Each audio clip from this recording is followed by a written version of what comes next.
All right, welcome everyone. Hi there, it's nice to see such a good turnout here this evening.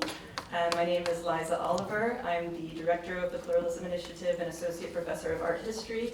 And we have a lot of exciting things on the horizon this year, including a first-time fellowship program for students. We just began last week, 15 fellows participating in seminars on constructive dialogue and an Israel-Palestine seminar.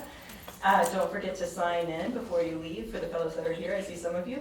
But tonight is the very first public-facing event of the Pluralism Initiative. And I want to, as a result, say a few words on what it is that we are trying to do here. This is a space designed to bring together in conversation different ideologies and worldviews on today's political, social, and cultural issues. It's a space for active debate, fierce disagreement, and it's also a space where we respect everyone's right to be heard. The purpose of these events, as I frequently say, is not controversy for controversy's sake. Quite the opposite. It's to demonstrate that we can, and we are, having well-informed and if challenging conversations around some of today's most contentious and controversial issues. So all of our events are designed to encourage dialogue, such as the format that you'll see is the first hour being devoted to a conversation between our guest and a moderator, usually a Wellesley faculty member, and then the final 30 minutes being opened up to conversation with members of the audience. So with that, it's my pleasure to introduce you all to this evening's guest, Musa al-Gharbi, Assistant Professor of Sociology at Stony Brook University. He will be discussing his recent book with Princeton University Press with us, entitled We Have Never Been Woke, The Cultural Contradictions of a New Elite. This is a book that has received a lot of attention since it's come out for how it challenges the language of social justice used by liberal elites. And by liberal elites, that means people like me and probably most all of you here. Arguing that our use of such language actually serves to reinforce our elite status, demarcating us as deserving of it, unlike all of those who say the wrong things about race, gender, and sexuality. And this in turn regularly provokes backlash against the very social justice causes that we champion. Of course, I'm giving a greatly simplified version of his book. Professor al-Gharbi will be in conversation this evening with our own Jennifer Chudy, Associate Professor of Political Science here at Wellesley. Her own research on white sympathy and interracial politics may or may not have some points of convergence or divergence with that of Professor Gharbi's. Thank you so much, Liza, and thank you to our guest Musa for coming out to Wellesley today. I see the purpose of our conversation to introduce your book to our audience here, which is primarily students, but maybe not entirely. So some of the questions are focused on how our students here might be thinking about your work, and hopefully engaging in some dialogue about your approach and your findings. So in the spirit of introducing your work to our audience, I think it'd be best for you to start by articulating your central argument in the book. Sure. So the we in my book, We Have Never Been Woke, is the we is this elite constellation that I call symbolic capitalists. So symbolic capitalists are people who make a living based on what they know, who they know, and how they're known. So they cultivate and leverage what sociologists call symbolic capital on behalf of themselves and other people. A less nerdy way of saying that is that symbolic capitalists are folks who manipulate symbols and data and ideas and rhetoric instead of, for instance, providing physical goods and services to people. So if you think about folks who work in fields like consulting and finance and HR and law, the media, journalism, academia, these are examples of symbolic capitalists. I'm a symbolic capitalist on two fronts. I'm a journalist and a sociologist. So what's interesting, there's a bunch of things that are interesting about us as a group. One of the things that's really interesting about symbolic capitalists is that from the beginning of our professions, we have justified our bids for power, status, resources, and so on by appeals to social justice. So if you look at us compared to most other workers in society, we get paid a lot more. We have a lot more autonomy. We have a lot more prestige. And the argument we've made from the beginning of our professions in a recognizably modern form, the argument that we made is that the reason you should give us this autonomy and status and money and stuff is not for our own sake. No, never for us. but because if you give us these things, if you give us this autonomy and these resources and so on, it will better empower us to help everyone in society, including and especially the least among us. And so, and today, if you look at who in America is most likely to self-identify as an anti-racist, as a feminist, as an environmentalist, as an ally to LGBTQ people, it's us. Politically, we're overwhelmingly aligned and increasingly aligned with the Democratic Party. Ideologically, we tend to self-identify as progressive or liberal or left, something that indicates not right-wing, gross, right? And so, given how we understand ourselves, given how our institutions define themselves, then what you might expect is that as people like us gained more power and influence over society, you might expect to see inequality shrinking. You might expect to see long-standing social problems getting fixed. You might expect to see growing trust in institutions because of all the good work that we're doing.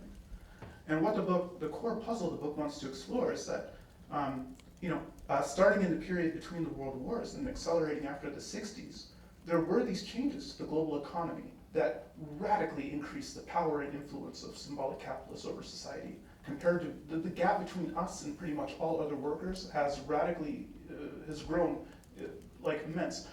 If you look at who is it, that's the politicians are increasingly drawn from our ranks. The millionaires and billionaires are increasingly drawn from our ranks. And then even again, like normie symbolic capitalist workers compared to most other workers, a vast and growing gulf. And we have a lot more practical influence over society. But the effects of this change have not been what we might expect. Over the last 50 years, as we've gained more power and influence over society, we've seen growing inequalities. Long-standing social problems have persisted and festered. You see increasing institutional dysfunction, increasing institutional mistrust, growing affective polarization.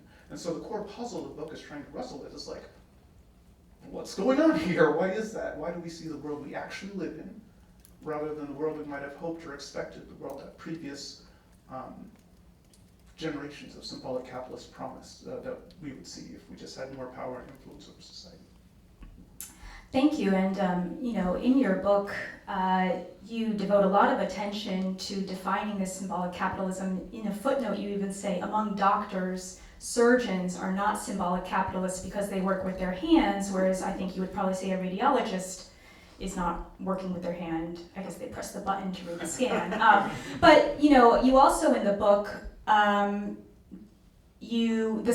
part of your book title is woke, and here you're less readily providing a definition in that with that precision. So can you tell us a little bit about how you think of woke if you don't want to define it, and then your decision not to define what is, a word in your book title, which often signals, for those of us who've written the book, an important theme in our research. So what is woke, and why are you, why is your identification of it differ from the precision with which you parse out symbolic capitalism? Yeah, so woke is a highly, it's a much contested term. And as the scholar Raymond Williams argued, for a lot of words that are like really pivotal to cultural and political contestation, how people often end up defining the word is intimately bound up with a whole bunch of other moral and political judgments. And so for me as a social observer, what I thought was more important than coming up with a crisp analytic definition of the term was to surface the different meanings, the different understandings that different social stakeholders have had when they discuss the term. So what the book does in lieu of a definition is I trace the history of the word from the 1800s through the present. I look at other words that have served a similar function, like political correctness, and show how when you look at the trajectory of how political correctness evolved, you can see similar trends in how wokeness is being used. I provide a set of descriptions of views that people on the left and the right unanimously seem to be pointing at when they point at wokeness, despite the differences. So for instance, take the idea of trans-inclusive feminism. So if you're someone who rejects feminism, you're definitely not woke. No one thinks you're woke. If you're someone who identifies as a feminist but subscribes to an understanding of feminism that excludes trans women as women, also, you're not woke. So J.K. Rowling strikes this position. She self-identifies as a feminist, but she subscribes to to a trans-exclusionary understanding of feminism. No one points at J.K. Rowling today and goes, "Oh, she's so woke." So this is a case where people on the left and the right kind of agree that this is what they're. Okay, so why? So I think providing this kind of texture is more useful for a definition than trying to focus on a crisp analytic definition. One thing I'll add is I think people over-focus on, so symbolic capitalist I had to define because it's a new word that I created, but some of the other ones, like, so one of the classes I teach at Stony Brook is interpersonal communication. When we get to the section on language, what an activity I do for my students a lot is I'm like, okay, define apple. Provide me the necessary and sufficient conditions that include 100% of apples and exclude anything that's not an apple. And I'll sit there in a room with 30 students at an R1 research university for 20 minutes, and it turns out they can't define an apple. Now that doesn't mean that if I say, hey, go grab me an apple, they're gonna bring me a fish or a stool. It's just not the case that you need a crisp analytic definition of words in order to use them correctly, which means that when you use the word, someone else understands what you mean by the word. And then also I'll add,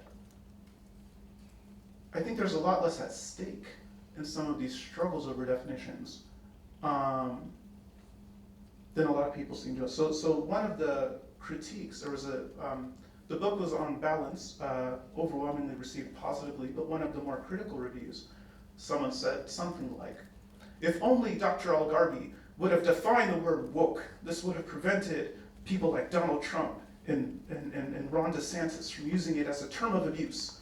And that's wild. Because definitions aren't magic spells. It's not like if I define the word a certain way, then Ron DeSantis is just captured. He has to use it my way. I mean, and you can see the kind of absurdity of this argument because, of course, Marxists define communism, but that doesn't stop people on the right from describing anything that they don't like as a form of Marxism, including defining wokeness as postmodern neo-Marxism and variants of that, cultural Marxism. Likewise, the founders of critical race theory, like Kimberly Crenshaw, define critical race theory. That didn't stop Chris Rufo from launching this whole moral panic around CRT. So, I think there's just a lot less at stake on these definitional things than a lot of people seem to think. And so that's. If I can interrupt, I want to push back on that apple thing. I don't know if I have any botanists in the audience, but I think they would probably be able to articulate that there are certain here's where my lack of botany is going to be clear, but an apple has, we know it has seeds, not a single pit. Anyone who's allergic to an apple will tell you it's very important that they know the definition of that they know how to recognize it. So if our purview as social scientists is society, is that same precision not something that we could handle? Is that an expectation of us? Again, with the parallel of the really detail-oriented definition of symbolic capitalism, it seems that, and I understand woke is kind of like a moving concept. The field of sociolinguistics can tell us how different words take on different meanings, but I don't know if that apple one is persuasive to me. I have had at my dinner table someone who's allergic to apples, and they're very attentive to when we're talking about an apple and when we're talking about a pear. So we're social scientists. Can't we bring the same precision to categorization like a botanist could bring to the fruit family? Well, what's interesting is so this is actually one of the things I show. There are pears that look that are the exact same shape as apples. Like there's Japanese pears. Those are much bigger they're than also, apples. well, You have to peel the They're a edge. very similar shape. They're also white, and so like I said, they have white flesh. They have similar seeds, and so if you were just providing necessary, sufficient conditions, it's very hard. And part of my point was also that it's not the case that a botanist Even a botanist, I think, would have some trouble with this if you exclude non-tautological things like genus, species, which is just saying apple is apple in a non-substantive way. But the bigger point is that almost no one who uses the term apple, just in ordinary conversation, can actually define the term. And it turns out it's actually very hard. But that's not an obstacle to people understanding and using the term correctly. There's just, you actually don't need to define things in order to, that's just not the way language works. And Wittgenstein had a lot of similar points about things like colors. If you have people try to define red in a way such that a blind person would be able to, who gains sight, who has no experience of red, would be able to readily identify it out in the world. It's actually tough. The way most people learn red is someone points at something and goes, red. We start doing this with children from the time they're small, and eventually we don't learn red because of definitions, and that's actually not how we learn almost anything in language. And so I think,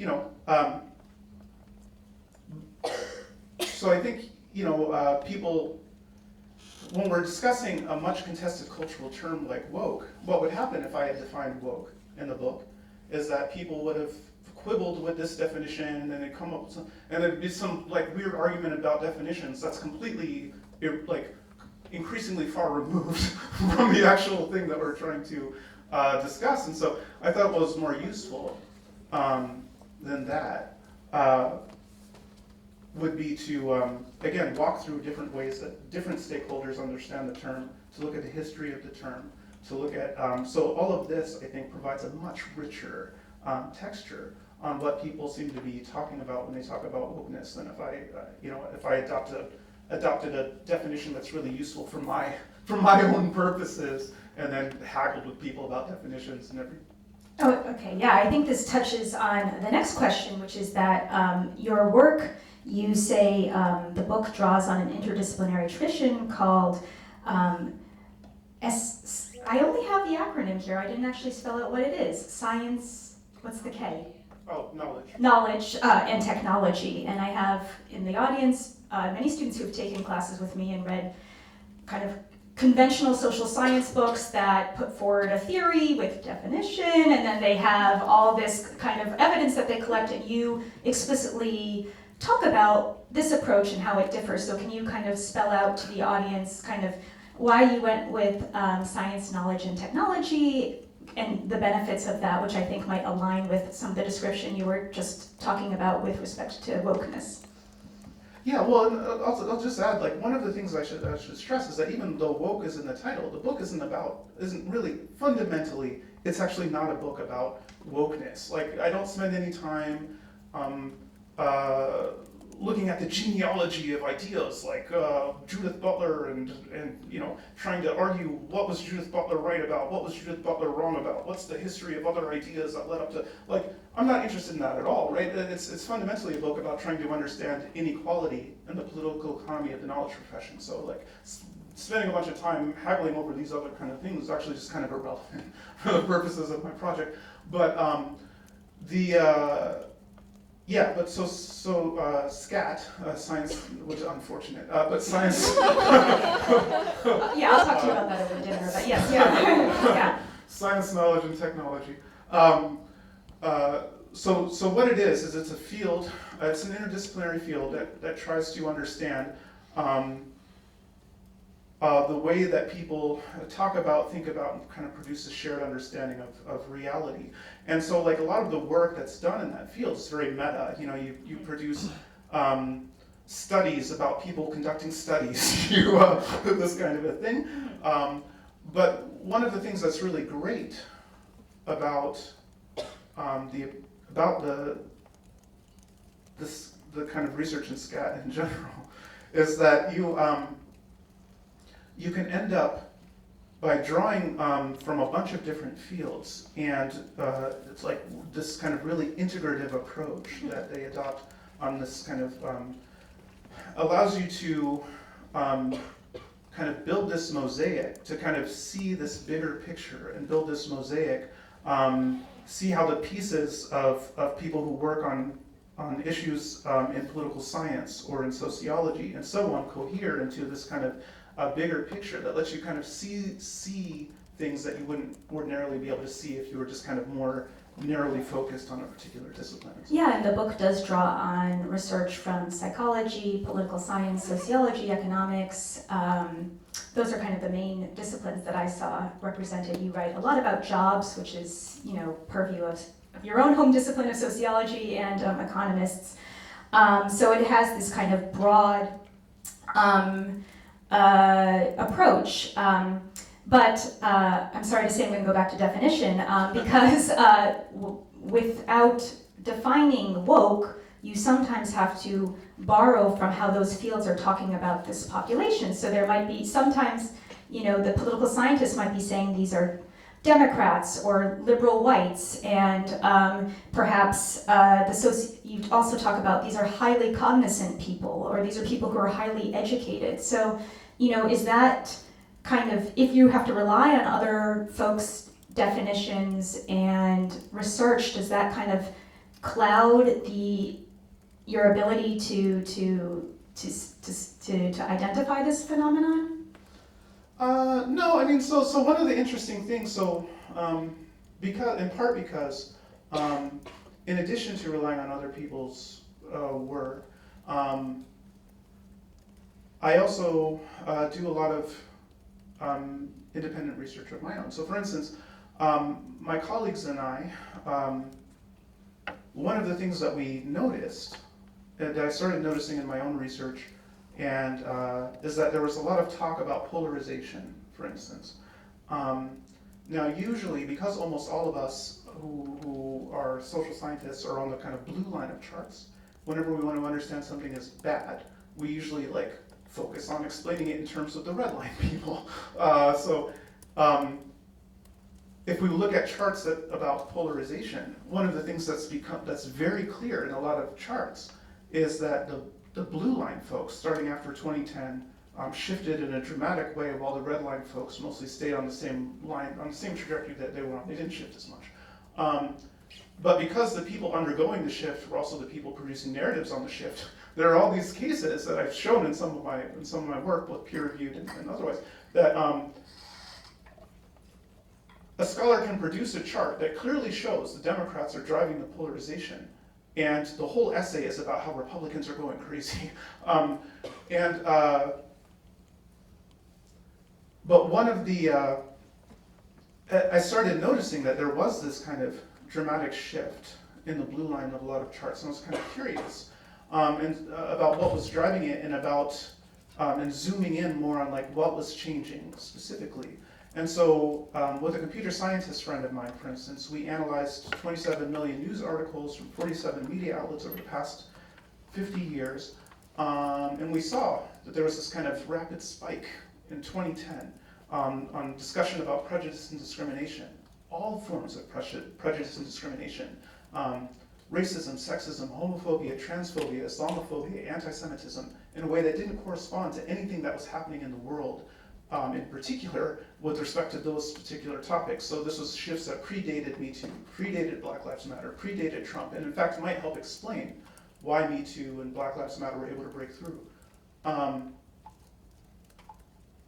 And so I did the same thing, looking at shifts in policy, shifts in protest activity, shifts in political activity, and looking at this sphere of this kind of broad sphere of things. It was part of what led me to zoom in, and I could see that there were certain blocks of society that shifted a lot, and certain blocks of society that didn't seem to shift much. And so this is what helped me hone in addition to relying on other folks' work, to kind of unite if I had just been relying on other people's work and not doing my own empirical investigations, then there'd be a lot, I would have felt less confident maybe in. Yeah, I mean, in that you described that study somewhere in the beginning of the book. There is alternative evidence from many studies in political science that the red line and blue line are both diverging on measures of affective polarization. People at both parties don't want to be friends with each other, don't want to marry each other, etc. So that research does suggest that the red line is trending in a destination separate from the blue line. But I want to make sure that we kind of wrap up this conceptual portion by having you describe kind of symbolic capitalism as a really important kind of umbrella concept, such that even if there are subgroups within symbolic capitalists, it's still useful to have this broader category. So, as I laid out the list of folks who could be symbolic capitalists according to other research, like white liberals, limousine liberals, highly educated people, but you say non-white people are also symbolic capitalists. I think it's interesting you talk about your own history and your relationship with symbolic capitalism, about this tale of, I call it ascendant, but like you didn't come from like a family of symbolic capitalists, but this is something that, a world that you encountered and became a part of. And then Republicans, you say, are symbolic capitalists. So some of them. So yeah, so can you detail, this broad category feels like it can fit in Republicans and Democrats, white people and non-white people, people who were born into it and people who came into it. So who's excluded? The surgeons? Is that it? No. Okay. Well, the fundamental division is in the kind of work that you do. Are you someone who provides physical goods and services to people, or do you manipulate symbols and data and so on? That's the fundamental division. Now there are if you look at who comprises these professions, they tend to be people who are highly educated. Almost all symbolic capitalist jobs require a college degree. So that's kind of, in a way that wasn't the case in the past. Degree requirements and focus on prestigious degrees become more and more pronounced over time. They tend to be, they're disproportionately white, in part because if you use degrees as my primary credential for who can be a symbolic capitalist or not, if you have a superfluous degree requirement, you're excluding 85% of African Americans out of the gate, and an even larger share of Hispanics. If you require graduate degrees from elite Columbia and stuff like that, then you're kind of so they're disproportionately white. The people who take part in these professions, the professions themselves are increasingly consolidated in a smaller and smaller number of hubs. So like journalism, there used to be a lot of local media. Not so much today. They're increasingly consolidated in places like Los Angeles and New York. And this is true for a lot of the other symbolic professions as well. You're seeing this agglomeration into a smaller number of hubs. And so as a result of these and other forces, the kind of pool of people who make up the symbolic professions is a kind of narrow, idiosyncratic slice of society, and they're becoming more unusual as time goes on as a result of like increasing focus on degrees and elite degrees and stuff like that. Okay. So one thing that's important to know, so I'm a big believer in analytical symmetry, which is to say so for instance, if you have two people who live in the same communities, they have the same kind of education, they vote for the same people, they, or even setting that aside for right now actually, they have similar lifestyles and similar communities and similar income, all of this kind of stuff. But it's just one person is black and one person is white. I analyze those folks in the same way. Now that's... What do you mean by analyze? So for instance, I interpret their behavior. So a good example. In a lot of fields, there's one thing that's very clear in the empirical literature is that there's a general human tendency towards homophily. So people tend to sort with people who are like themselves. They tend to treat people who are more similar to themselves better than they treat people who are different from them. This is true no matter what axis you're looking at. So, white people prefer to hire and promote and work with other white people. But this is also true. Black people also prefer to hire and work with other black people. Koreans prefer other Koreans. Mormons prefer other Mormons. Muslims prefer other Muslims. Gay people prefer other gay people. Women prefer other women. So this is, no matter what axis you look at, you see the same behavioral tendency, but these same... But wouldn't you say some of those relationships in group kin arise out of a history and a context which has basically forced those people together or forced them to seek support and protection from communities, not purely out of homophily, like, I play the violin, so I like you play the violin, but because there's a danger of trusting folks outside of those communities. So wouldn't you say the historical and social context make those type of dyads substantively different for these different axes that you identify?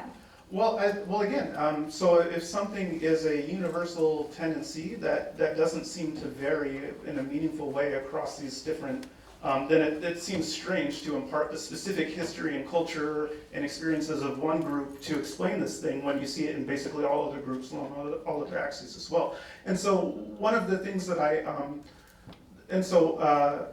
but in a lot of social science literature, this is not the way research is conducted. So when white people prefer to work with or hire or show a preference for other white people, this is analyzed through the lenses of prejudice and discrimination, and that behavior is condemned.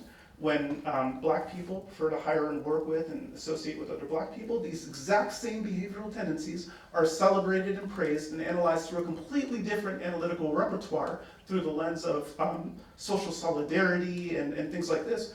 And so for the purpose of, Well, yeah, I want to push back on that again, because I do think black people working with other black people was born out of a history of necessity because of exclusion from industries, policies, positions of power, whereby working with each other was the only outlet available to them. So I don't know if it's quite an apples to apples comparison, because that context in history informs the experience, the location, and the behavior in ways that are hard to separate from present day. Well, in a way, my father grew up under segregation. He went to segregated schools his whole life, even all the way up to college. So in 1973, like Brown v. Board in '68, formally desegregated K-12 systems, although, Took 3 more tries to get it done, right? Yep. But then Round 2, yeah. It wasn't until Adams v. Richardson in '73 that until then, 19 states had officially segregated college systems, because Brown v. Board only applied to K-12 schools. And it wasn't enforced. And it wasn't, And in fact, one of the things that my book stresses is that, a lot of communities like New York and Boston, whatever, are still intensely segregated, even more so than a lot of other communities with less progressive. Yes. But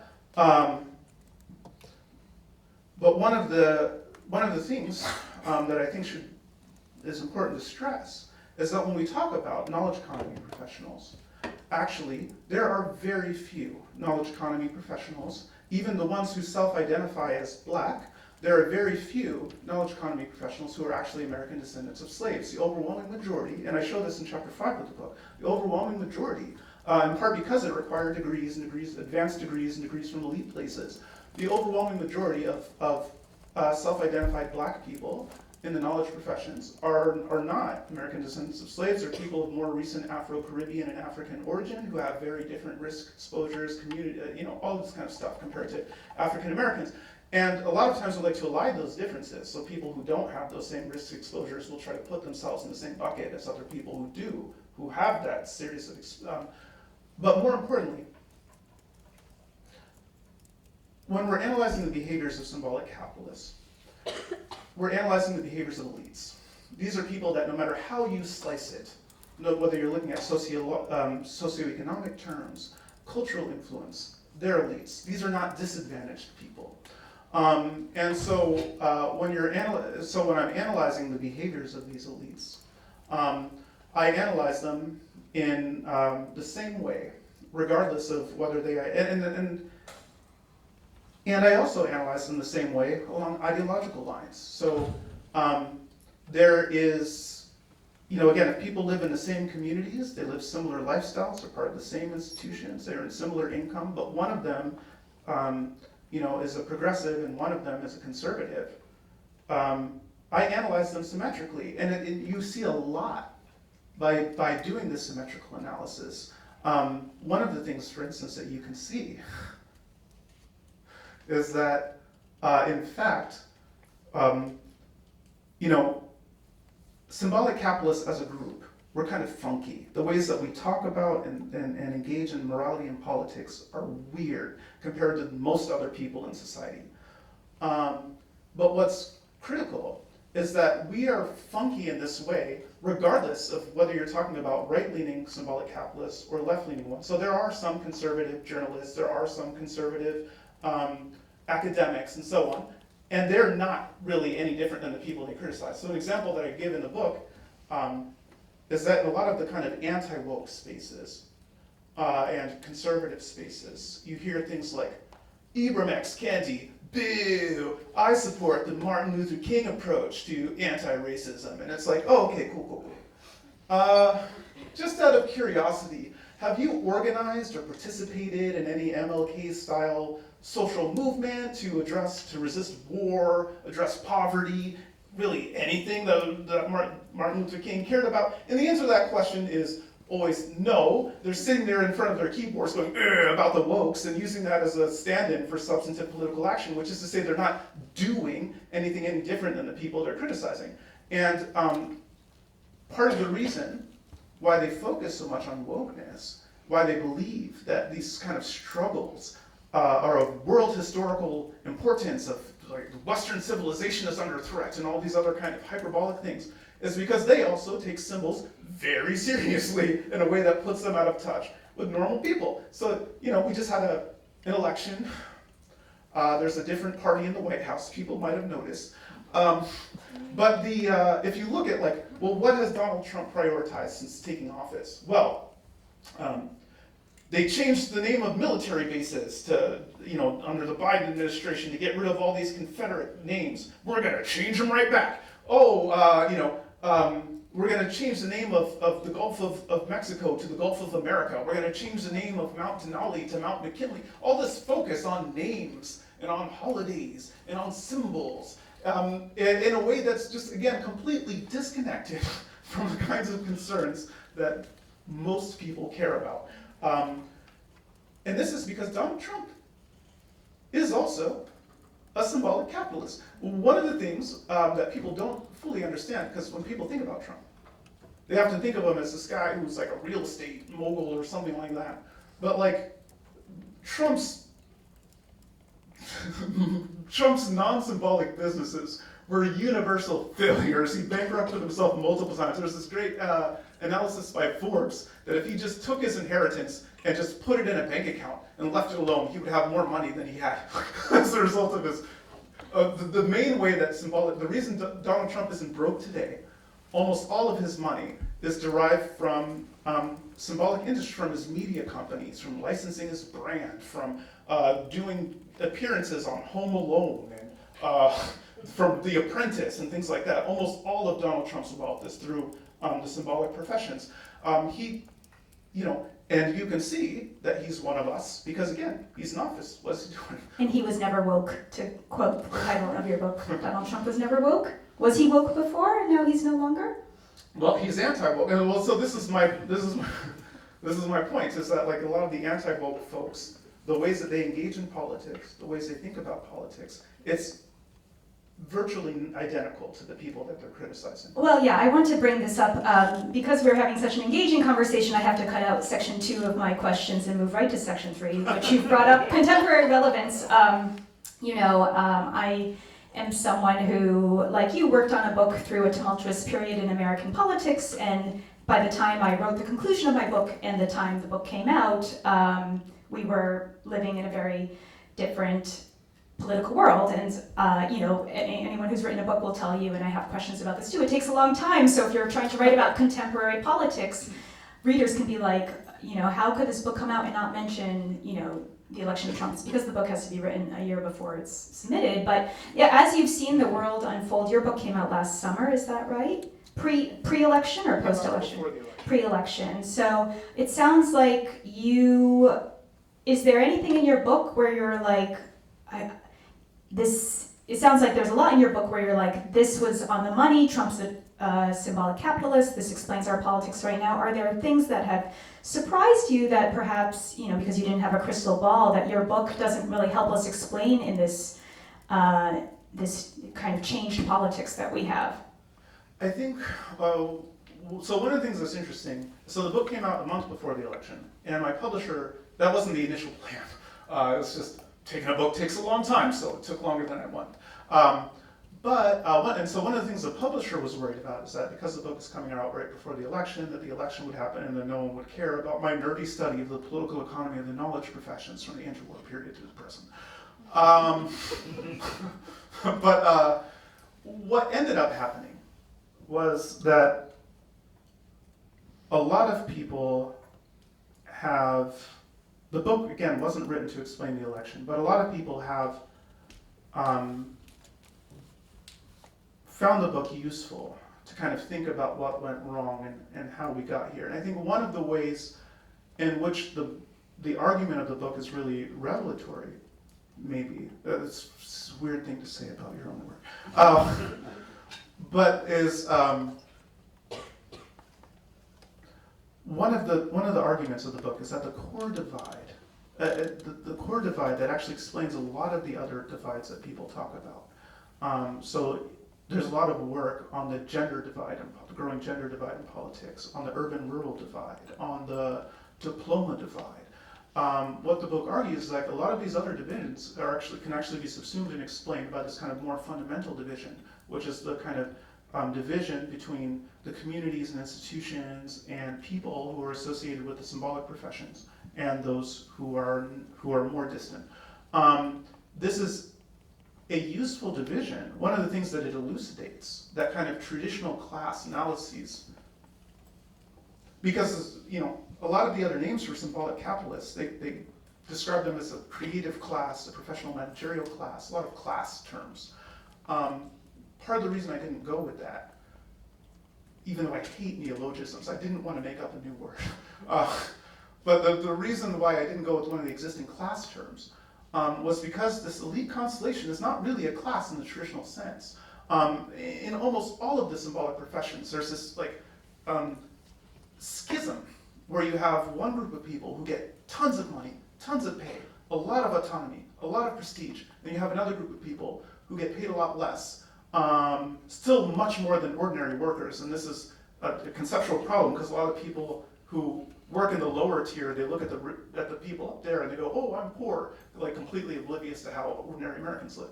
But they get paid a lot less. Relative to the folks who work in the same buildings, live in the same spaces, that maybe that inequality is very salient. Well, no. So this is and so this is actually one of the. So in academia, for instance, there's this kind of divide between like tenure-line faculty and contingent faculty members. They have very different levels of autonomy, prestige, pay, all this kind of stuff.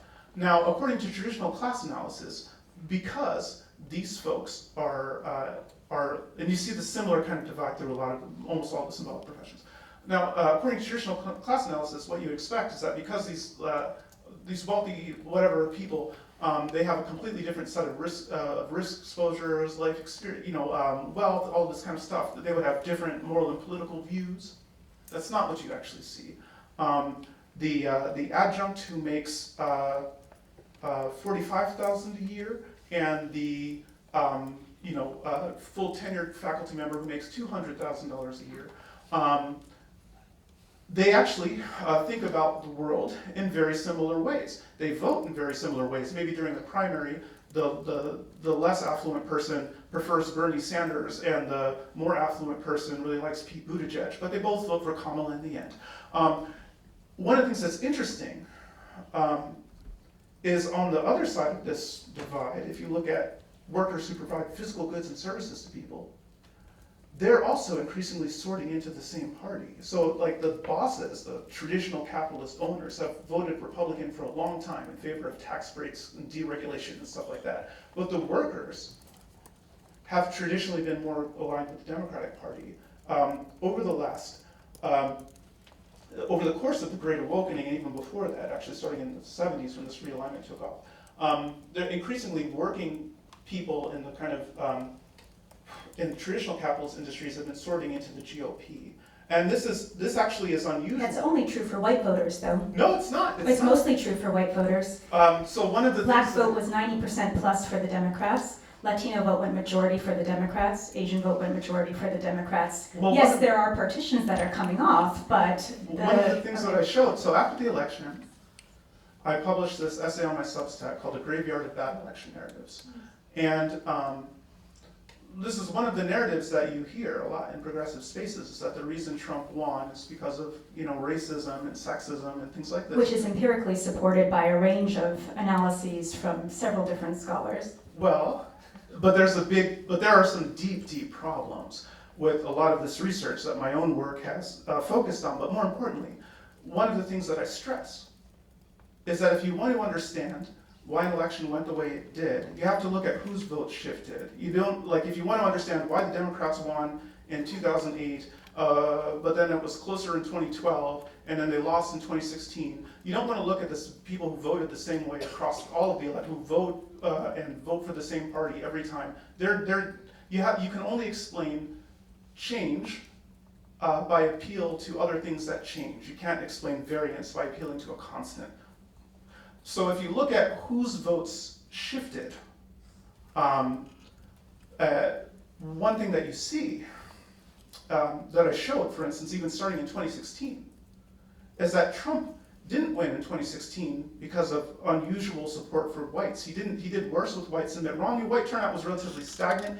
He won because of gains with African Americans, with Hispanics, with Asian Americans, which helped him flip key swing states and win the Electoral College. And what I show... Trump's base is 80% white. He doesn't win an election without that huge reserve of support. And I don't think this negates what you're saying, but if we look at surveys of people who turned out and we look at the ingredients of their vote, and we, put it in the magic machine that's a regression, we see sexism pop, we see racism pop, we see all these things factor in. So I think you can say that a couple of stories are happening at the same time. I don't think this wipes out the way that psychology is factoring into the outcome, right? It's another component of it. Wouldn't you agree? No, I wouldn't necessarily, and here's why.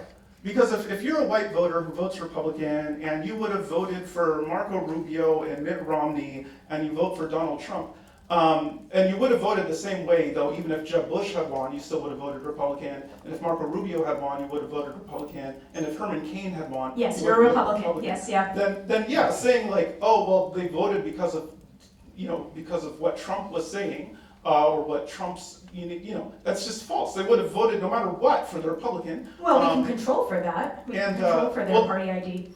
Well, no, but this is actually one of the distressing things about the way a lot of these, about the way a lot of studies are designed. Again, I published a paper called Race in the Race for the White House on social research in the age of Trump, where I walk through a lot of these studies that purport and I show that there are these kind of really wild elements of research design that are, because almost all of us are on the blue line, we design studies in ways that often help us find what we want to see.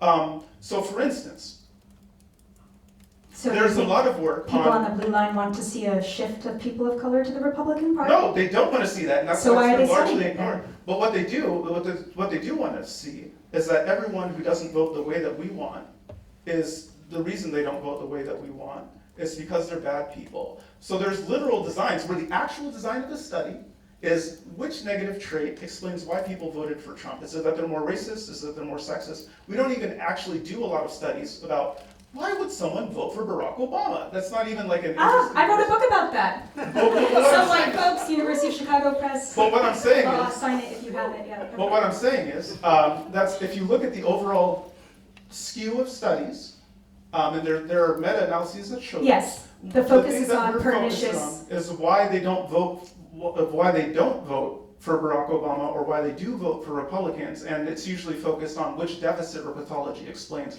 Yes, for sure. One quick example of the way this bias creeps in. So there's all this work on racial dog whistles. These are supposed to be formally neutral, like officially racially neutral statements that are supposed to be kind of a wink and a nod to white supremacy. And so how a lot of people do research on racial dog whistles is a bunch of white progressive people sit around thinking, if I were a racist, what kind of message would appeal to me? And then they come up with an idea, and then they which is based on an institution and history in which we've really identified how racism manifests in this country. So it doesn't plop out of thin air, but it comes out of that broader trajectory. But then here's the thing, and here's where it gets kind of especially off the rails, is that then they go out and ask a bunch of white people if they agree with this statement, and if white people seem to like What's it. the statement?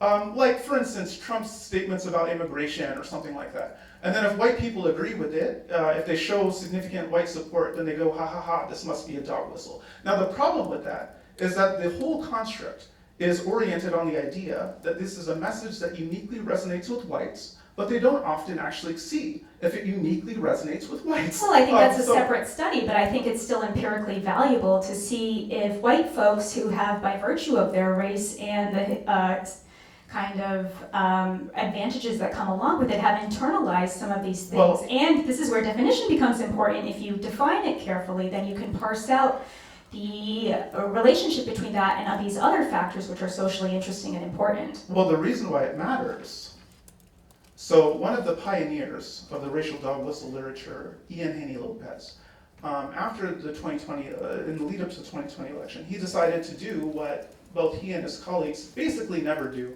which is to actually test, do these racial dog whistles uniquely resonate with whites?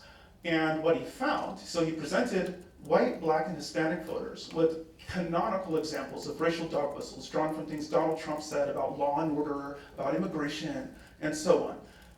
And what he found is that Trump's message, these examples that are supposed to be winks and nods to white supremacy, actually resonate much more with African Americans than whites, and they resonate more with Hispanics than whites as well. These are messages that I don't know what actually resonate means. What does resonate mean? Well, because this is the design of the study. Is you present people with these messages and you say, do you agree with this or disagree with Agree or it? disagree. Does it make Okay. you feel more or less likely to support a candidate who articulates these views? And what he found is that not only do they not uniquely resonate with whites, they resonate the least with whites and the most with people of color. And this is a problem if the whole paradigm is that these are messages that are supposed to uniquely resonate with whites and indicate support for white supremacy, if they actually do not uniquely resonate with whites, and in fact they resonate more with minorities. Well, and so if you're yeah. doing a whole bunch of studies that say anyone who agrees with this... I think that's very consistent with the theme of your book, right? I would say, empirically it's important to study those groups, I would say, due to the social locations of those different groups, even if they are responding to them at equal rates, the ingredients of that response could be totally different, and then of course what they do with that response could also be different, informed by group-specific policies. Well, I do want to one make last sure thing we I'll move say, on. just real quick, Okay. it'll just be like I think one thing that's really unfortunate about that design, in addition to the fact that, the problem I just said, is that if you're trying to study racism or to promote anti-racism, I think it's actually very, very important to look at how minorities think and feel. And similarly, if you are trying to do work that's ostensibly feminist, it's kind of weird to ignore women and how that. So one example is if you look at the vote shifts from 2020 to 2024, or even actually for that matter 2016 to 2020.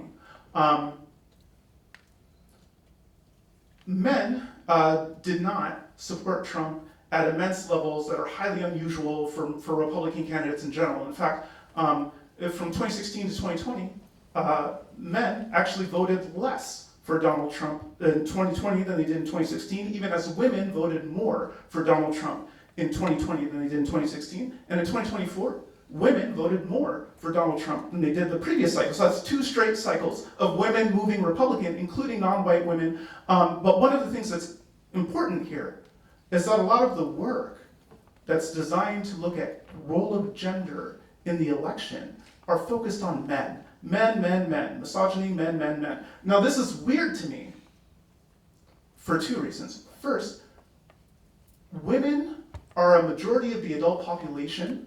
They register to vote at higher levels, and they turn out to vote at higher levels.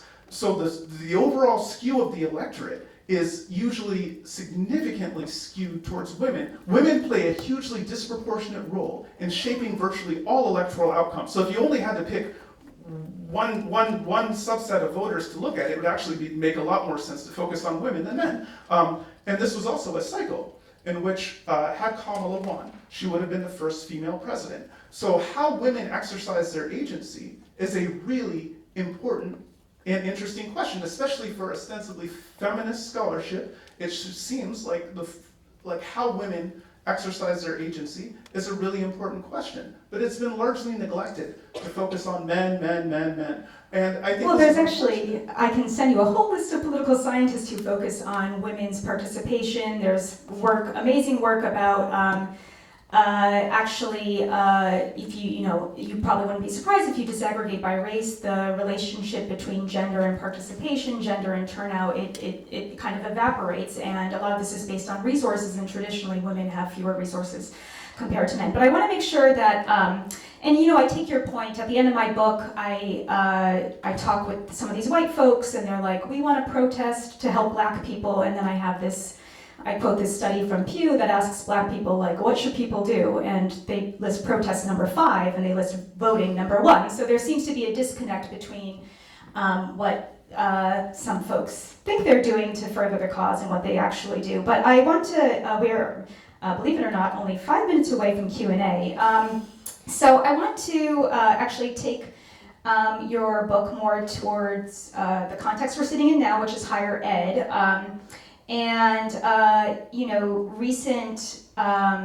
One of your chapters, I believe, is called Symbolic Dominance. Is that correct? I know, I can't remember what I named my book chapters either. I think the editor was like, you can't call it chapter 3, you need to give it a name. I think one of your chapters is called Symbolic Dominance. I'm looking at the book upside down, so I can't tell. Okay, you say, these folks have, they're dominant. Their allegiance to symbols is represented in institutions like the one we sit in today. Their commitment to these issues is enduring, you think. It's not fading. So how does that square with this kind of capitulation we've seen in these spaces where people seem ready to walk away from the symbols that they previously committed themselves to? Yeah, so so it's funny that you should mention that, because on my Substack, literally just today, yesterday, I published a Substack that was about this particularly. This has been one of the wild things about the Trump administration. Okay, so if you want to understand why a lot of knowledge economy places, and it's not just academia that's this way. Big law also rolled over. Yes. Yeah. You saw corporations. Corporations, yes, any symbolic capitalist space just rolled over really easy, dominated by the Trump administration.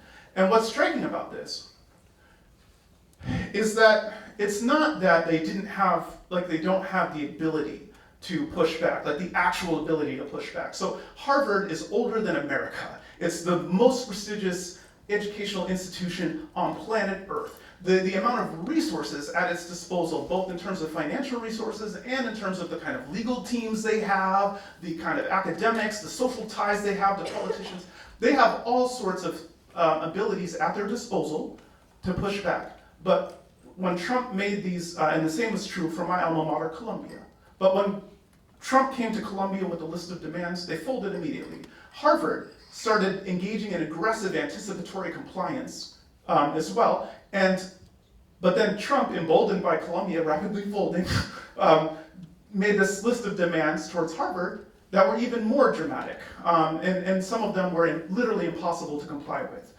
Some of the demands were illegal, they violated FERPA laws and other things like that, and other ones were self-contradictory. Like, for instance, you have to abolish litmus tests in hiring and promotion, ideologically based litmus tests, and also you have to hire an X number of conservatives. Yes, yeah. Right? And didn't they send it by accident in an email in the middle of the night or something like that too? Yeah. So you can't comply with that because it contradicts itself. Yeah. So Harvard was forced, despite their intent to comply and their aggressive anticipatory compliance, they were forced to sue. And they won easily. And these big law firms, a lot of them. But Harvard strikes me as a little unique, right? Like the other schools, Columbia you mentioned, my alma mater, Brown, just folded. Is Harvard the exception, or? Well, Harvard would have folded. Again, if Trump had not demanded things that they literally could not comply with because they can contradict each other, they would have just complied with them. And you can see this with the big law firm. So big law, if anyone was capable of challenging Trump in court, it would be the most wealthy and prestigious law firms in the country, but they mostly folded. But like Harvard, there were a couple law firms that literally couldn't comply for various reasons, and so they ended up taking the White House to court, and they won every time. The White House is 0 for 4 in these cases. They were cases that were really easy to win, if only you bother trying to win.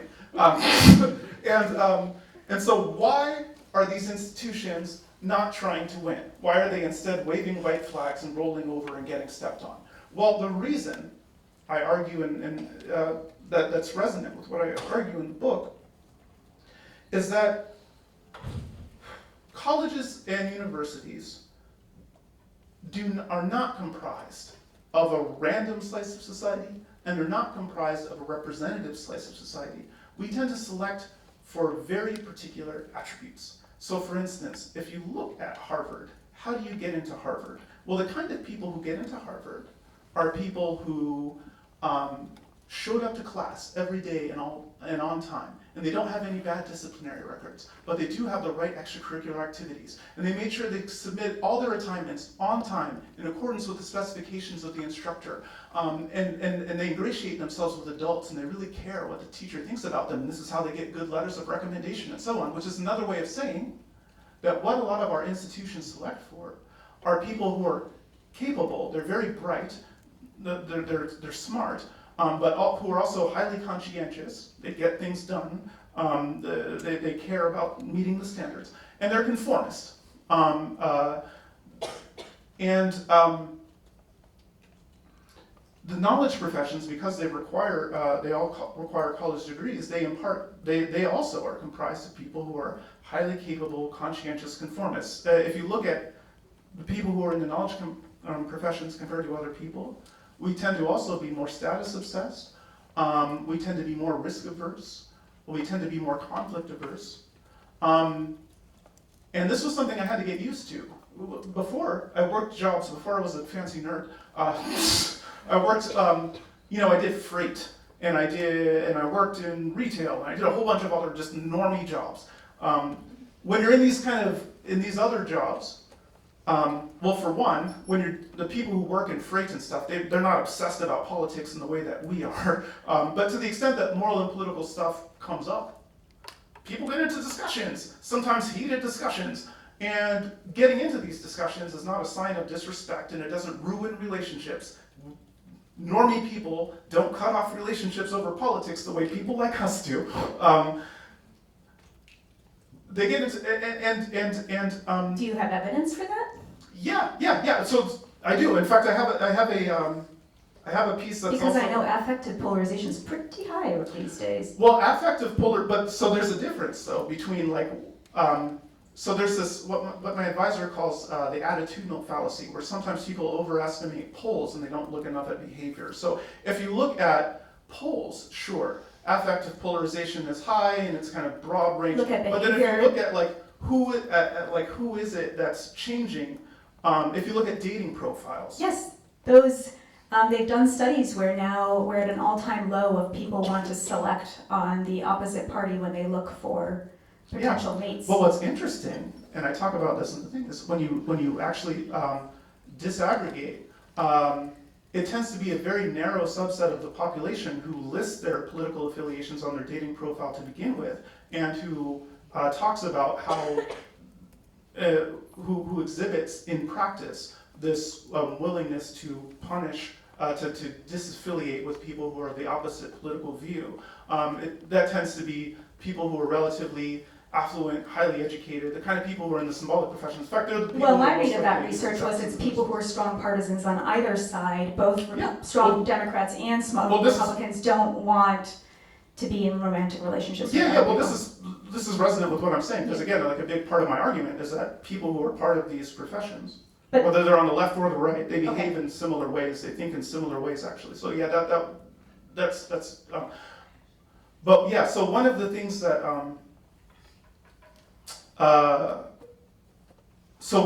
part of why they fold. Okay, so really, so just close the loop. Part of the reason they fold is that these are just institutions that, compared to the rest of society, They're just filled with people who are risk-averse, status-obsessed, conflict-averse, kind of conformist sort of people. If you think about and this is not the way we think of ourselves. So we tend to think of ourselves as kind of bold truth tellers, as people who think outside the box, and this kind of stuff. But what's striking is if you look at the social dynamics that define a lot of our spaces and institutions, things like people blowing up and going viral and getting canceled and all of this kind of stuff, like these aren't actually dynamics that you would expect to see in contexts where people were independently making up their minds and they were comfortable defying the crowd. Like these are dynamics you see when people are rapidly copying each other instinctively and conforming with what their peers are doing and saying. That's how you see these kinds of dynamics take hold. They're conform, you know. And so yeah, I think one of the reasons why Trump is able to just steamroll our institutions, despite the fact that they don't have to comply, and if we do resist, we can win. Like I said, the Trump administration is 0 for 4 in these cases against law firms. When Harvard went to court, they won. It's perfectly possible to resist, and they have the resources to do it. They just don't have the backbones to do it. Like that's a big part of the problem. Because they're readily conform. Because the people who comprise these institutions are this kind of slice of society that's especially conformist and risk-averse. To authority, so I see. Yeah. Okay. Well, I have a lot more questions, but I'm sure folks in our audience do too. We have, I believe, someone who got the mic. Or is it just me? Does someone have the mic? You have the mic. Okay, so I will put on my glasses so that I can call on people. So raise your hand. Yes, please. Yeah. So sorry, I have to run. So Go for it. Yeah. Thank you. I've been looking forward to reading Professor al-Gharbi's book, and I really welcome this as a symbolic capitalist. I really welcome this thought-provoking self-reflection.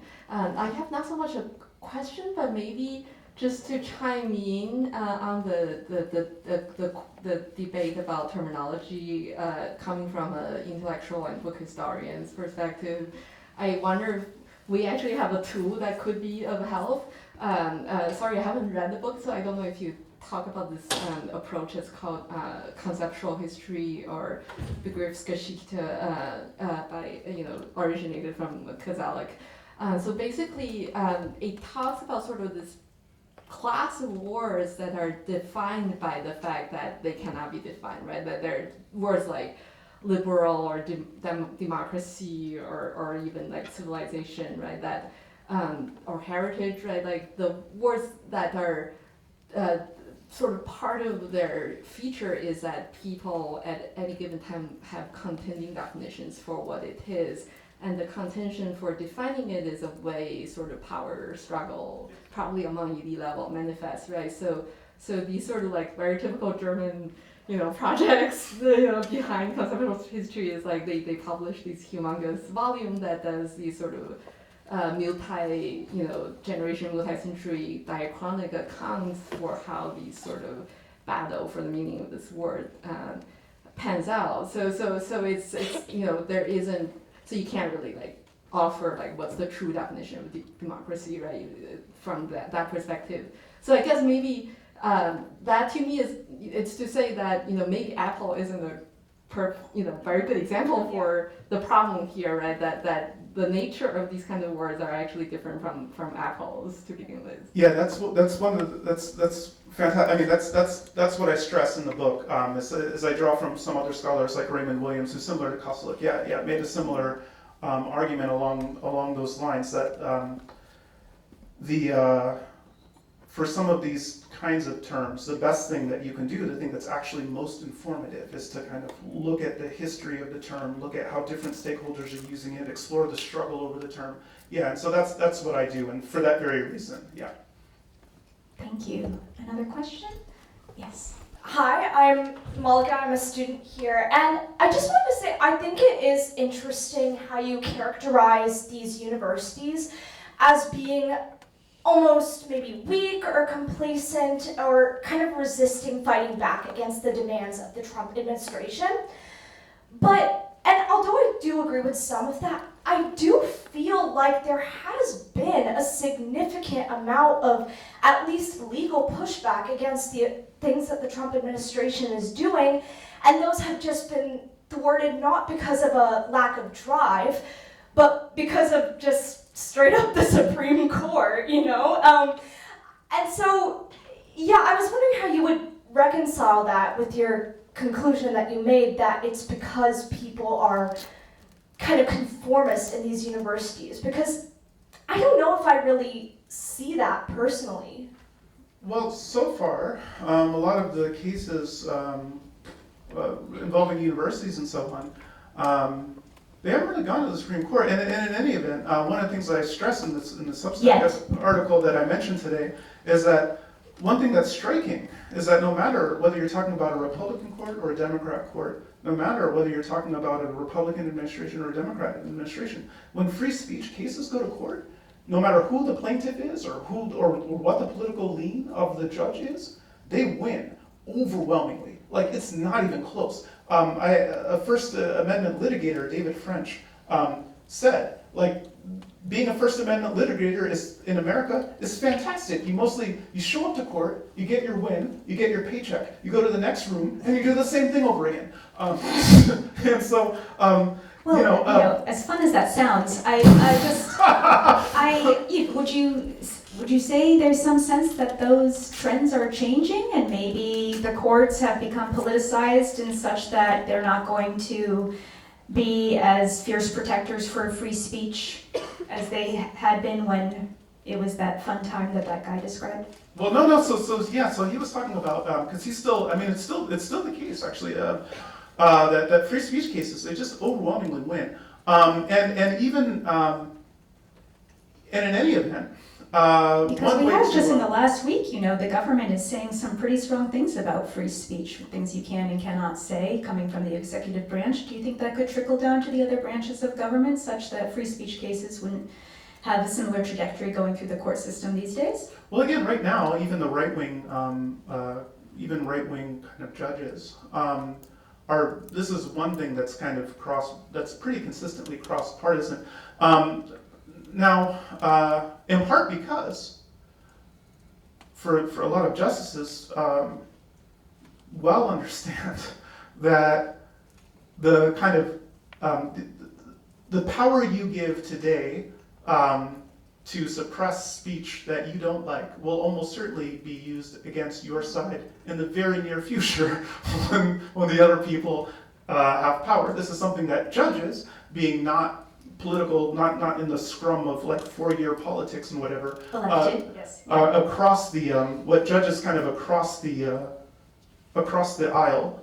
Ideological spectrum. Across the ideological spectrum seem to appreciate, and so this is one of the reasons why actually you see pretty consistent rulings regardless on these specific type of issues, because no matter what your ideological or political dispositions are, you have an interest in making sure that your political opponents can't silence you. Now that said, so we'll see. But so far, I would say, and also I'll add, the Democratic Party has been also pretty pathetic in terms of like being an opposition party, like outside of occasional sternly worded letters. They're not, and in fact, in some cases, as I wrote in my latest column for The Guardian, I showed a lot of examples. For a lot of the cases where Trump was kind of cracking down on universities, it was sometimes in conjunction with Democratic-leaning policy makers and so on. Like Kathy Hochul supported, she herself prevented the hiring of a faculty member in Middle East Studies and did this unusual step of interfering in a faculty committee hiring using the same kind of justifications that Trump did. People like Richie Torres and Eric Adams and all sorts of Democratic politicians have played important roles in justifying and collaborating with Trump in some of his crackdown on universities. And in any event, even to the extent that they're resisting, the resistance they're offering has been largely kind of this, not effective. Not even remotely effective. It's like focused on. Well, you said Harvard has been effective. Well, in Harvard, and here's one of the things. This is kind of like. And it sounds like UCLA is in a similar position where what you're asking for, we can't even come up with that, so. Well, and this is what I mean. It's like all they have to do in many cases, if they actually did just take the administration to court, they could win. And again, it's not that Trump is winning because it's not the case that Trump is just some kind of conqueror warlord who it's impossible to resist. And if you try to resist, you're going to lose. No. Well, he does have some pretty unique resources like the military, for example, the power of, foreign affairs. He speaks on our behalf. I would say the president's a pretty powerful position. No, but my point is that if you're Harvard University, though, like again, Harvard is older than America. Harvard is going to outlast Trump no matter what Trump does for the next 4 years, no matter what Harvard does for the next 4 years. You can be very confident Harvard is still going to be here when Trump is out. But there's only one Harvard, as they always tell us. I don't know. No one from Harvard's ever said that to me. I don't know why I said that. Where's our mic friend? Oh, here we go. Thank you. Thanks. Why don't we just go down this way, and then if we have time, yes, yeah, in the red jumper. Hi, so I apologize if I misunderstood something, but in terms of symbolic capitalists, how does intent fit into that? Like, for example, if someone who was raised in a very high-income family, two parents who were maybe left-leaning, who is high-income, and went into like a position of a symbolic capitalist out of like maybe from their own identity, versus someone who was raised like a first-generation college student, low-income, who became a symbolic capitalist through maybe like their own experiences, if that makes sense. Yeah. So again, I'm one of these. I am from a non-traditional academic background. I started at community college and took a long time at community college before I did a whole bunch of other stuff before I even started to try to be a symbolic capitalist in any form. And even that journey has been wild. I mean, I lost an academic job after getting canceled by Fox News, and then failed my way upwards to Columbia. It's been a weird journey. But one of the things that I stress in the book, and again, this flows from my commitment to analytical symmetry, is that for the most part, I analyze people the same way, regardless of whether I analyze their behaviors the same way, I analyze their relationships the same way, regardless if they're a new elite or someone from a traditional elite background. And likewise, I don't focus too much on intent. I mostly look at like what are people doing, what are people saying, how do those things relate to each other or not. I don't focus too much on the content of hearts and minds. In fact, one of the things I stress throughout the book is I just assume sincerity. So oftentimes, when people notice this big gap between what people are saying and what they're doing, the kind of natural, I wouldn't say natural, but a common move that people make is they assume, oh, well then they must not really believe in this thing. They must be cynical or insincere. I think for a bunch of reasons, I think that's kind of a bad way to think about thinking. But,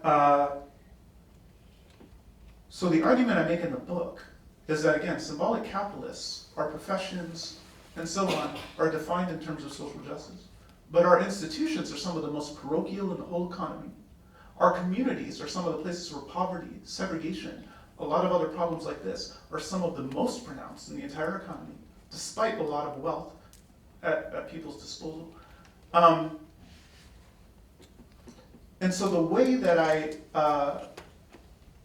but the argument that I make in the book is that the reason you see this kind of gap between what we say and what we do, it isn't because symbolic capitalists are cynics. When we say things like we want the poor to be uplifted, we're not lying. When people were crying after George Floyd was murdered, that was a performance. But it wasn't just a performance, they were actually sad. The core tension that I argue, the main cultural contradiction that the book explores, part of the reason why we see this divergence though, is because while it's true that we have these sincere commitments to social justice, that's not our only set of sincere commitments. most symbolic capitalists are also sincerely committed to being elites. By this I mean, we think that our perspective should count more than a person checking us out at the grocery store. We think we should have a higher say in world affairs, that our opinions should carry more weight.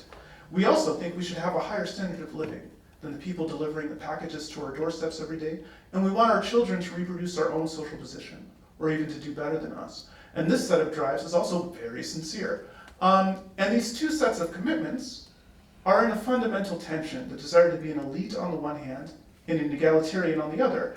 You can't actually be an egalitarian social climber. Like, what would that even mean? And so what I argue in the book is that when these two sets of sincere commitments come into conflict with each other, as they often do, it's often our desire to be an elite that ends up winning out and kind of transforming how we pursue these social justice goals. So we end up pursuing them mostly in ways that don't risk anything for us, cost anything for us, require us to change anything about our own lifestyles and aspirations and so on. Mostly we try to find ways to take from other people and blame from other people to address these social problems without, the problem with that.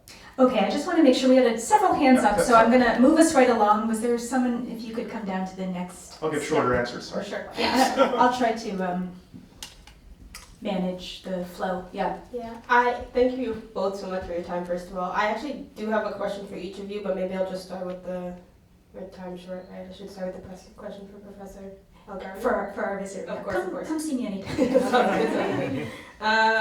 I really enjoyed the talk, first of all. Thank you so much for coming and traveling to speak with us. I actually agree with a lot, if not all of what you said, and I'm excited to read the book and get a fuller understanding of it. I'm curious, this hopefully will lead into a follow-off of that question.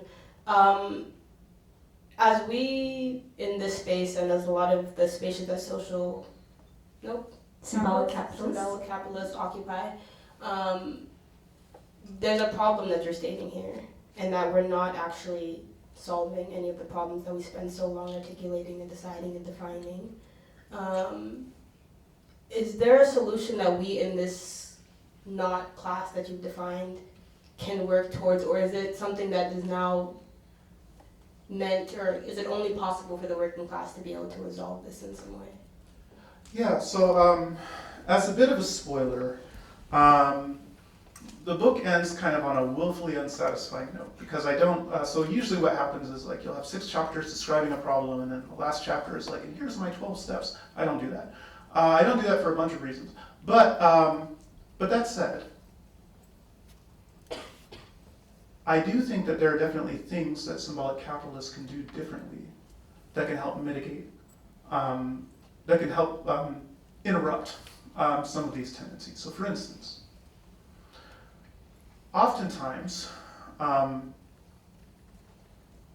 when people are trying to understand, when we're trying to advocate for some policy, trying to help some particular group, we don't often think about or consult as often as we should, kind of normie people from the people we're trying to, or especially actually disadvantaged people from that group, to understand their thoughts. So like, for instance, if we want to know what Black people think about policing, most of us don't consult or conduct nationally representative research or go out into our particular communities and interview a bunch of local stakeholders. What we do is we go on the New York Times, and what do the Black columnists at the New York Times say about policing?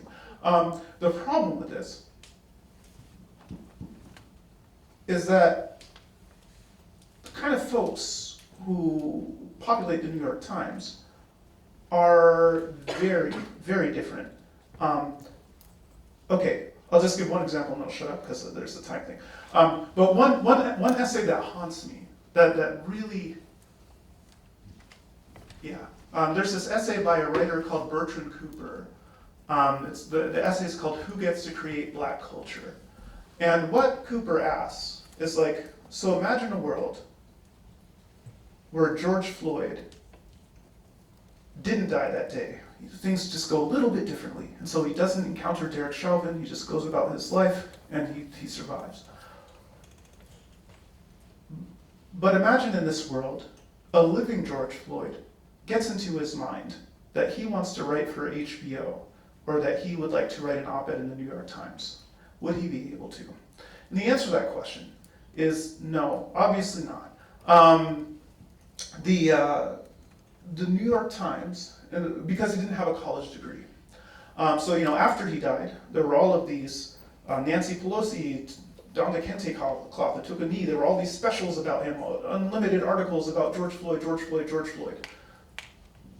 But the reality is, the kind of perspectives of people like George Floyd are completely absent from the New York Times. They're completely absent from HBO, even after George Floyd's death. There are George Floyds all around this country. Do they have if they wanted to write for the New York Times, could they? No. And so, because people like us, well, better said, institutions like the New York Times don't care one whit what people like George Floyd think about anything. Their perspectives are not important. And so this is a problem. This is a structural problem for us as a group, that to the extent that we want to help the genuinely marginalized and disadvantaged in society, we need to understand what those people actually want. The history in the United States and internationally is just full of kind of well-intentioned technocrats and ideologues who try to help groups but actually harm them instead, because they're just disconnected from the needs and priorities and concerns of the people they're trying to help. So I think this is a really important thing that we could do structurally to better center the people we want to help. Okay, your row colleague, I don't know why I said that, but the person next to you in the row. Thank you both so much for your time. I just have a question. This difference you're describing between ideas and actions and morals, and I agree with all this issue of virtue signaling, etc. But would you not agree that this issue of elitism and then action, what you want to do and your morals versus your actual actions, this isn't just is this not just a symptom of the larger capitalist society and meritocratic society that America is? How America value, even the working class are limited by by the capitalist structure, versus what they want to do versus what they're able to do. And these ideas of wanting to be elite is not necessarily this whole idea of the American dream. That's not driven toward, that's not spoken towards elites, that's spoken towards lower class people. So what do you think about that? Yeah, so one of the things that's really interesting is that again, there is actually a lot of empirical research about how the people like us, people who are highly educated, people who work in the symbolic professions and so on, we actually do tend to be much more concerned about status than other people. Much more attentive to differences in status, much more obsessed with trying to enhance our own status. Well, is it our currency? Is that why you put symbolic and capitalism together? Yeah. Well, in part because our life and our livelihood is oriented around status in a way that's less true of so we actually are more focused on this than other people. And one of the things that I think is important that I spend some time in the book looking at is that the gap between rhetoric and action, you're absolutely right, that all people, we have agency, but we operate under constraints. That's true for everyone. But there is variance in that ratio of agency to constraint. Namely, the more elite you are, the more agency you have, and the less constraints you're subject to. So symbolic capitalists, in general, as a group, have faced less constraints than most people. But then if you look at how we behave, it's striking. So for instance, if you look at who in America donates the largest share of their income to charity, who is it that's most likely to donate to charity in the first place, which kinds of charities people donate to, people who are less affluent, less educated, and so on, give a lot more. They give more regularly, they give larger shares of their income, and they're the people who are most likely, when they do give to causes to organizations that are narrowly focused on addressing human suffering and so on, whereas symbolic capitalists, when we donate to Harvard University, we donate to arts institutes and stuff like this. We're actually not narrowly focused on addressing human suffering in the same way that less affluent people are.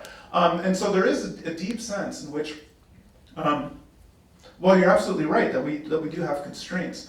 It's just also the case that the way we behave, again, is genuinely unusual, and is unusual in a way that cuts against our egalitarian narratives about ourselves. Okay, well, that is all we have time for, but I think, would you be amenable to, I'm sorry, I'm just opening you up to people. Yeah, no, I'm happy to go over. I'm sure if you have some questions, you can come up and you can discuss them with our visitor, so let's give him a hand. As you can see, this book brings up several provocative questions. It's published by Princeton last year. I took the cover off, but it has a very nice cover as well. So thank you everyone for attending.